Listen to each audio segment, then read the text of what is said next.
Discovery of protons. हम already पढ़ चुके हैं डिस्कवरी ऑफ इलेक्ट्रॉन्स, हमने ऑलरेडी पढ़ा है। हम उसके बाद हमने कैथोड रेज की प्रॉपर्टीज पढ़ी। अब उसके बाद जो हमारा नेक्स्ट टॉपिक होगा वो होगा डिस्कवरी ऑफ प्रोटॉन्स। तो हम डिस्कवरी ऑफ प्रोटॉन्स को क्या करेंगे, डिस्कस करेंगे। तो टॉपिक का नाम होगा discovery of protons. Proton is also called canal rays and is also called positive rays. किसकी केस में पॉजिटिव रेज, हम की इन केस ऑफ हम हाइड्रोजन की केस में हम इसको पॉजिटिव रेज भी कहा जाता है। इसको हम एक्सप्लेन से पढ़ेंगे कि हाइड्रोजन की केस में इसको पॉजिटिव रेज क्यों कहते हैं।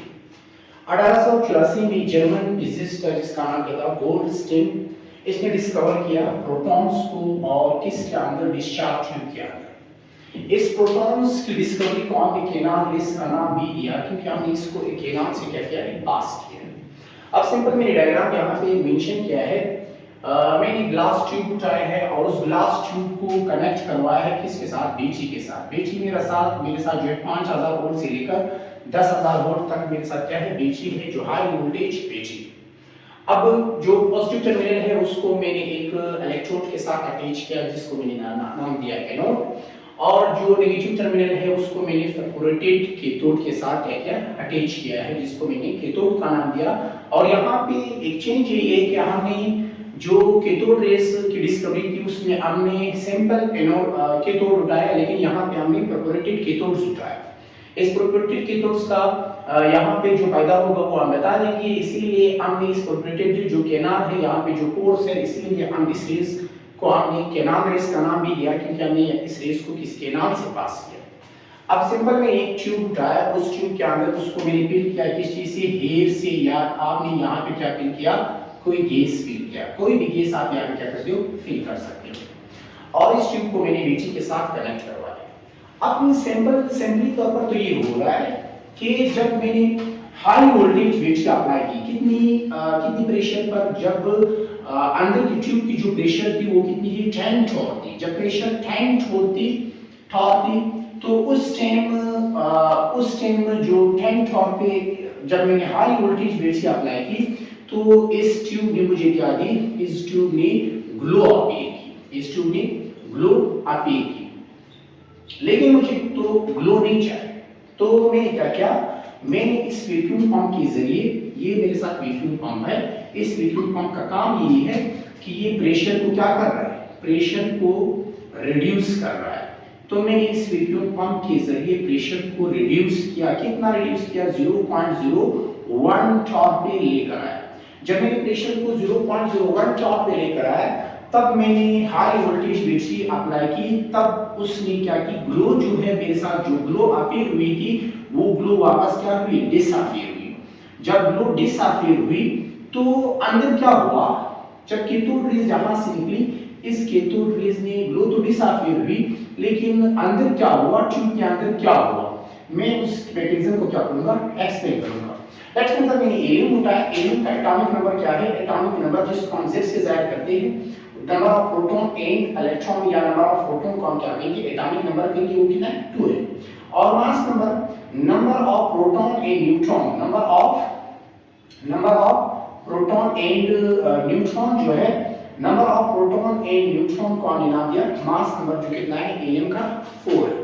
अच्छा, तो प्रोटॉन और न्यूट्रॉन है ये पाया जाता है कहां पे, ये तो न्यूक्लियस के अंदर पाया जाता है, it's also called nucleon.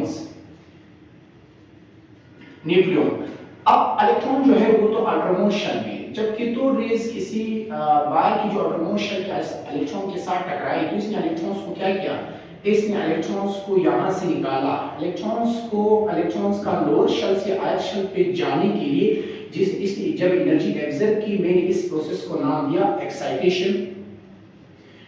Excitation के लिए एनर्जी इसलिए जरूरी है क्योंकि लोअर शेल की एनर्जी कम है as compare to higher shell. अब जब इलेक्ट्रॉन चला गया, इस प्रोसेस को मैंने एक्साइटेशन का नाम दिया। यहाँ पे एक होल रे दिया, वापस ये इलेक्ट्रॉन वापस यहाँ पे आ सकता है। हम उसको जब इलेक्ट्रॉन वापस आ जाएगा हम उसको क्या कहेंगे, डी एक्साइटेशन। अब बात हमें डी एक्साइटेशन की करनी नहीं। जैसे इलेक्ट्रॉन निकला तो ये जो एलियम है, एलियम 2 फॉर्म में है। एलियम था मेरे साथ, जो एलियम था, एलियम न्यूट्रल फॉर्म में था। अब बेसिकली तौर पर जो भी एटम हो वो हमेशा किस फॉर्म में होता है, वो न्यूट्रल फॉर्म में होता है। न्यूट्रल फॉर्म में क्यों होता है, न्यूट्रल फॉर्म में होता है इसलिए होता है क्योंकि न्यूट्रल एटम में नंबर ऑफ प्रोटॉन और इलेक्ट्रॉन हमेशा क्या होते हैं, इक्वल होते हैं। सेम केस यहाँ पे दो प्रोटॉन है, दो इलेक्ट्रॉन है। जब प्रोटॉन और इलेक्ट्रॉन एक दूसरे को कैंसिल करेगा, देयर इज नो चार्ज, तो कोई चार्ज यहाँ पे नहीं रहेगा। लेकिन जब कैथोड रेज यहाँ पे इसके साथ टकराई तो कैथोड ने इस इलेक्ट्रॉन के इलेक्ट्रॉन को निकाला। जब इलेक्ट्रॉन का इलेक्ट्रॉन निकल गया तो यहाँ पे एक इलेक्ट्रॉन क्या हुआ, निकला। यहाँ पे जब एक इलेक्ट्रॉन निकल गया तो यहाँ पे इलेक्ट्रॉन्स की निकलने इस एलियन पे पॉजिटिव चार्ज आया। यहाँ पे एक सेंट्रल एक न्यूट्रल एटम था, लेकिन आपने जब कैथोड रे यहाँ से पास किया, इसलिए जो न्यूट्रल एटम था, ये जो न्यूट्रल एटम था, ये क्या हुआ, ये आयनाइज हुआ। यहाँ पे आयनाइजेशन प्रोसेस हुआ, आयनाइजेशन प्रोसेस हुआ। जो सिंपल एटम था वो चेंज हुआ किसमें, वो चेंज हुआ पॉजिटिव एंड नेगेटिव में, इलेक्ट्रॉन निकल गया। अब क्या हुआ, लो प्रेशर पे क्या हुआ, जो ग्लो थी वो तो डिसअपियर हुई, लेकिन यहाँ पे गैसेस क्या हुआ, आयनाइज हुआ।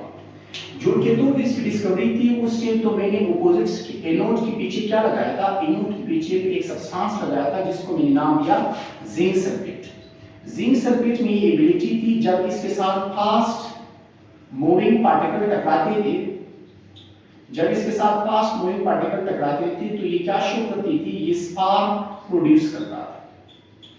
तो कैथोड रेज की डिस्कवरी में ये इलेक्ट्रॉन जो होता है ये बिल्कुल एनोड के पीछे क्या प्रोड्यूस कर रहा था, स्पार्क प्रोड्यूस कर रहा था। लेकिन उसी टाइम कैथोड रेज की डिस्कवरी में जो जो जे थॉमसन ने की थी, उस टाइम में भी यही तो हुआ था, ये पॉजिटिव रेज उस टाइम भी पैदा हो रही थी, लेकिन जो जे थॉमसन को उसे तो ये मिस्टेक कह सकते हो, या उसने क्या किया था, उसने बैक साइड पे क्या नहीं लगाया, उसने बैक साइड पे भी जिंक सल्फेट को डालता तो उसी टाइम प्रोटॉन की डिस्कवरी भी होती, लेकिन उसने नहीं लगाया।